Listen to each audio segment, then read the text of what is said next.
Hi friends, চলে এসেছি আমি নতুন একটা ডিমের রেসিপি নিয়ে। এখানে আমি রেসিপিটা করার জন্য 3টা গোটা ডিম নিয়েছি। এবারে একটা একটা করে ডিম ফাটিয়ে ডিমের মধ্যে সামান্য পরিমাণ পেঁয়াজ দিয়ে আমি একটু কম তেল দিয়ে কড়াইয়ের মধ্যে ডিমগুলোকে অমলেটের মতন করে ভেজে নেব। একে একে 3টা ডিমের অমলেট আমি করে নিয়েছি।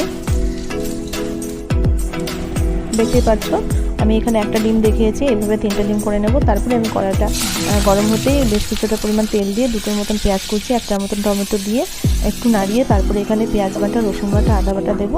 গুঁড়ো মশলার মধ্যে পড়বে লঙ্কা গুঁড়ো, ধনে গুঁড়ো, জিরে গুঁড়ো, রসুন বাটা, পেঁয়াজ বাটা দিয়েছি। তারপরে সাথে এখানে দিয়েছি স্বাদ মতো লবণ আর হলুদ। মশলাগুলো ভাজা হয়ে গেলে এখানে দিয়ে দেবো অল্প পরিমাণ জল। জলটা ফুটে উঠতেই আমি এখানে ভেজে রাখা ডিমগুলোকে দিয়ে দেবো। তারপরে কিছুক্ষণ ফুটে উঠলেই এখানে আমি হাতে কিছুটা পরিমাণ কাসুরি মেথি দিয়ে এখানে একটুখানি ফুটিয়ে নামিয়ে নেব।